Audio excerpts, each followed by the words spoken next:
Assalamualaikum warahmatullahi wabarakatuh. Bismillahirrahmanirrahim. Alhamdulillahi rabbil alamin.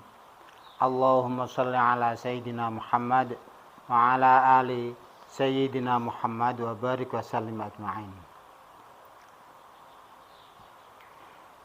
Qala al-muallifu Asy-Syaikh Muhammad Amin Al-Qurdi fi kitabihi Tanwiril Qulub.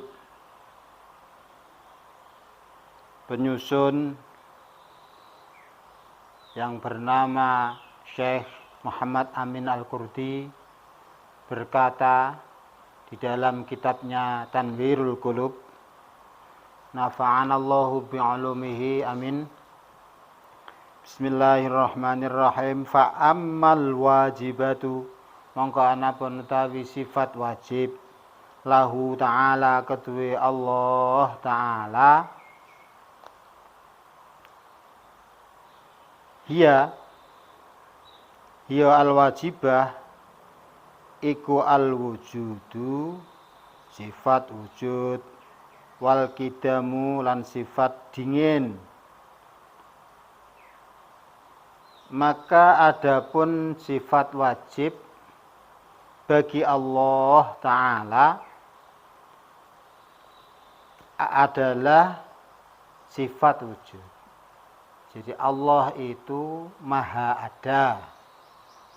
Mungkin untuk memudahkan memahami, jadi ada kata ada kata maha ada. Kalau dikatakan ada, maka itu wujud begitu saja, tapi sebetulnya diwujudkan. Wujudnya itu karena diwujudkan. Itu namanya ada. Kalau maha ada, wujud dan tidak karena diwujudkan. Jadi asli ada. Asli ada. Itu namanya maha wujud. Ini merupakan sifatnya Allah. Wal kidam dan sifat maha dahulu. Ada dahulu, ada maha dahulu. Kalau makhluk, misalnya makhluk yang ada pada tahun 1900, maka lebih dahulu daripada makhluk yang lahir pada tahun 2000. Jadi 1900 itu dahulu dibanding tahun 2000. Itu dahulu. Kalau Allah maha dahulu. Bedanya, kalau maha dahulu itu dahulunya adalah tidak ada permulaan. Jadi dia adalah permulaan itu sendiri. Tidak ada permulaan bagi dia. Umpamanya manusia itu kan ada permulaannya. Ada yang lahir tahun 2001. Itu berarti adanya ada mulainya. Ada yang lahir tahun 1900. Ada yang lahir tahun 870. Ini semuanya ada mulainya. Nanti apapun ada mulainya. Walaupun dahulu tapi ada mulainya, itu namanya dahulunya makhluk. Kalau maha dahulu, ini sifat kidam yang ada hanya pada Allah, adalah dahulu tanpa permulaan. Maha dahulu berarti. Wal baqa'u dan maha abadi, maha tetap, maha kekal. Allah tidak pernah musnah, Allah tidak pernah tidak ada.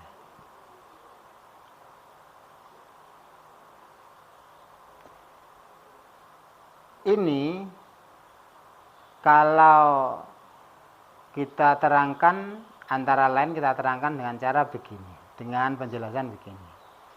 Yang tetap itu hanyalah Allah semata, yang maha tetap. Hakikatnya yang tetap hanyalah Allah semata. Selain Allah tidak ada yang terus tetap, terus kekal. Semuanya ada batas akhirnya. semuanya ada batas akhirnya. Karena yang bako itu hanya Allah. Jadi kalau kita mengenal Allah bersifat bako, seharusnya menjadi ringan bagi kita ketika kita mengalami ada sesuatu yang habis, mengalami ada sesuatu yang berakhir, mengetahui ada sesuatu yang punah. Karena yang tidak punah, yang tidak habis, yang tidak pernah berhenti, yang tidak pernah hilang, jadi terus maha ada atau al-baqo, terus maha kekal atau al-baqo, itu hanyalah Allah semata. Wa mukhalafatuhu lil hawadithi, wa mukhalafatuhu lan sifat oleh nulayani Allah lil hawadithi maring makhluk. Allah bersifat tidak menyerupai makhluknya apapun itu. Nanti salah satu sifat utama makhluk adalah bertempat. Ini poin penting ini. Dipentingkan oleh ahli tauhid awal, maka kita pentingkan juga oleh pelanjut atau penerus ahli-ahli tauhid Ahlus Sunnah wal Jamaah, Al-Asy'ariyah, Al-Asy'ariyah wal Maturidiyah, bahwa salah satu sifat utama makhluk adalah pasti bareng dengan tempatnya, pasti bersama dengan tempat. Nggak ada makhluk itu tidak bertempat, nggak ada. Makhluk benda padat ada tempatnya, makhluk benda cair ada tempatnya, makhluk benda gas selalu juga ada tempatnya, ada ruangnya. Setiap makhluk, baik itu benda padat, benda cair maupun benda gas, pasti membutuhkan ruang. Itu sifatnya seperti itu makhluk itu. Ketika membutuhkan ruang satu, maka berarti makhluk ini butuh pada ruang itu. Kalau nggak ada ruang itu, maka ya makhluk itu nggak bisa ada, nggak bisa bertempat, nggak bisa eksis, nggak ada tempatnya. Itu makhluk. Dua, selain makhluk butuh pada tempat, pada sesuatu yang sama-sama makhluknya, tempat ya makhluk, makhluk ya dia makhluk. Lah, yang nomor dua, makhluk dengan tempat itu selalu bersekutu, bersyarik, berteman, bareng, selalu bareng. Nggak ada maunya makhluk bernama manusia. Si manusianya bertempat di sebuah tempat di Surabaya misalnya. Sedang ada di Surabaya si manusia tersebut. Lah tempat manusia itu, tempat orang itu bukan Surabaya, tapi Jakarta. Lah ini enggak bisa dong. Selalu makhluk ini bareng dengan tempatnya. Lah bareng itu jelalah. Bahasa Arabnya antara lain berupa syarik, yang membarengi itu syarik. Lah Allah ditegaskan dalam zikir kita, la syarikalah, tidak ada sesuatu yang bareng dengan Allah, tidak ada sesuatu yang barengi Gusti Allah. Memang iya. Nanti kalau Allah dibarengi sesuatu atau Allah membarengi sesuatu yang barengi itu bernama tempat, sesuatu yang dibarengi Allah itu bernama tempatnya Allah, nanti akan yalzamu alaihi al-mustahil, al-muhal, wal batil. Jadi memunculkan sesuatu yang nggak masuk akal, memunculkan sesuatu yang rusak secara logika. Diandaikan ya diandaikan. Allah bareng dengan tempatnya. Kalau bareng itu ya karena Allah tidak ada mulanya, Allah kan maha kidam, berarti tempat itu juga kidam. Lah kalau sama-sama kidamnya, lah tempat itu siapa yang membikin, siapa yang mencipta? Lah kok gelemen dari tempat, yang satunya jadi Allah, lah ini lo nggak masuk akal semua, nanti malah bulet itu. Jadi nggak masuk akal. Jelas Allah itu tidak bareng dengan tempat. Itu akan memunculkan hal yang muhal. Kemudian hal seperti itu kalau bisa itu ya nggak usah dijadikan terlalu berbantah-bantahan. Lawang yang kita cari itu justru manfaatnya ajaran-ajaran tauhid. Ketika Allah tidak bertempat, ternyata yang bertempat adalah makhluk. Setiap makhluk adalah bertempat. Artinya apa? Makhluk bertempat dimanapun dia tetap punya Tuhan. Atau dengan kata lain, dimanapun makhluk itu bertempat, maka Allah ada. Maka Allah Maha Satu, Allah Maha Kekal, Allah Maha Menolong, Allah Maha Memberi. Itu dimanapun makhluk. Jadi justru memudahkan nih, doktrin Allah tidak bertempat itu memudahkan makhluk atau manusia menata hati mereka itu mudah. Jadi enggak sulit. Selain masuk akal itu memudahkan orang menata hati. Itu namanya mukhalafatuhu lil hawadits. Wa qiyamuhu lan jumenenge Allah binafsihi kelawan zati Allah. Dan Allah ada dengan zatnya sendiri tanpa dijadikan. Jadi berbeda dengan setiap makhluk, ada karena dijadikan. Sedangkan Allah qiyamuhu binafsihi, ada dengan sendirinya tanpa dijadikan. Bahkan Allah itu tidak dijadikan, jadi Allah yang menjadikan. Lah memahami kebenaran itu dalam hal ini yang satu dijadikan, yang satu yang menjadikan. Lah yang menjadikan itu pasti satu. Nanti kalau nggak satu nggak masuk akal. Lah kalau yang menjadikan ya nggak mungkin toh disebut dijadikan. Lah kok sing dijadikan sopo? Lah jarine memang ada yang menjadikan, ada yang dijadikan. Jadi yang menjadikan itu ya tugasnya yang menjadikan itu saja, tidak pernah dijadikan. Lah, yang dijadikan itu semua makhluk, setiap makhluk itu dijadikan. Sehingga kalau makhluk itu dijadikan, setiap makhluk dijadikan, tidak ada yang qiyamu binafsi.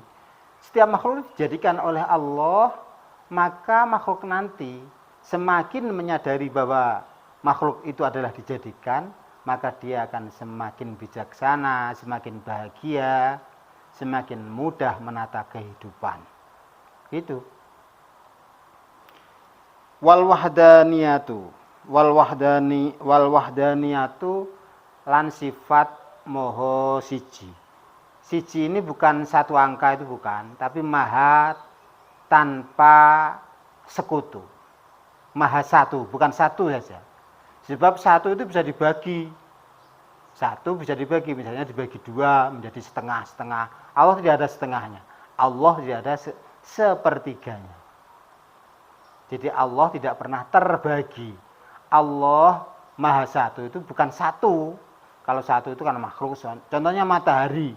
Itu kan satu. Dikira Allah seperti matahari jumlahnya satu. Bukan. Allah itu bukan jumlahnya satu. Tapi Allah Maha Satu. Matahari dipecah-pecah, disigar-sigar itu bisa. Kalau Allah itu tidak bisa dipecah-pecah. Jadi Allah Maha Satu artinya la syarikalah. Allah tidak ada yang bersekutu dengannya. Wal qudratu lan sifat kuwasa, Allah Maha mampu, Allah Maha berkuasa. Wal iradatu lan ngersakaken, Allah Maha merencanakan, Allah maha menentukan rencananya. Apapun dari makhluk ini, apapun itu pasti direncanakan oleh Allah. Kok ada, apapun yang ada ini pasti direncanakan oleh Allah, diiroda oleh Allah. Apapun yang ada ini pasti karena kekuasaan Gusti Allah. Irodah dan kudrah ini dalam kata yang mungkin bisa dikatakan mewakili adalah al-khalqu. Mencipta itu merencanakan dan mewujudkan rencananya. Irodah itu merencanakan, kudrah itu mewujudkan rencananya. Jadi yang mewujudkan setiap makhluk ya Gusti Allah, yang merencanakan adanya makhluk ya Gusti Allah. Wal ilmu lan ngudaneni sifat maha mengerti, maha tahu.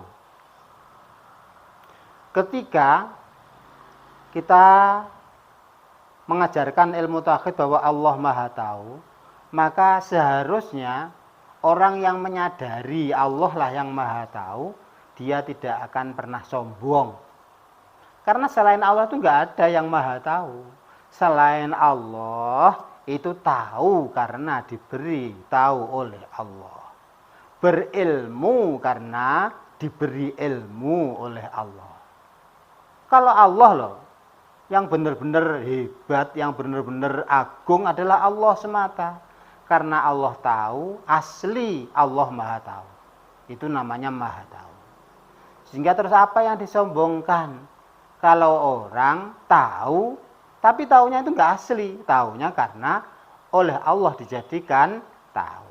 Mestinya begitu. Sifat al-ilmu ini menjadikan kita ketika diantara kita ini menjadi alim, menjadi pintar, maka tidak sombong dengan kealimannya, tidak sombong dengan kepintarannya. Wal hayatu lan sifat sugeng, Allah maha hidup. Ketika Allah maha hidup, maka dalam keadaan apapun kita dan berada dimanapun kita, nggak usah ragu-ragu. Allah selalu hidup untuk menolong kita, untuk membantu kita, untuk memberi jalan keluar ketika kita mendapatkan kesulitan. Allah maha hidup dan tidak pernah mati. Bedakan dengan umat manusia. Umat manusia itu kadang punya pertolongan lancar rezekinya karena ada juragan yang, tapi juragannya sudah tua, juragan yang lancar, awean, loman. Ayo, lah juragannya mati biar bingung. Lah, ketika demikian Allah maha hidup ini akan menolong seseorang untuk optimis, untuk tidak pernah putus asa. Tidak pernah putus asa dan selalu optimis karena tahu yang maha menolong adalah selalu hidup, tidak pernah mati. Wassam'u lan midanget, Allah maha mendengar. Apapun yang kita pinta, yang kita pohonkan kepada Allah, Allah maha mendengar permohonan kita. Allah maha mendengar permintaan kita. Lah bagaimana tidak? Lawang yang mengirodah dan mengkudrohkan kita memohon, yang mengirodah dan mengkudrohkan kita meminta, itu kan Gusti Allah sendiri, ya pasti tahu tuh, pasti mendengar tuh. Yang membuat kita berdoa itu kan Gusti Allah sendiri. Berarti ini juga termasuk membuat kita tidak pernah berputus asa dalam hidup.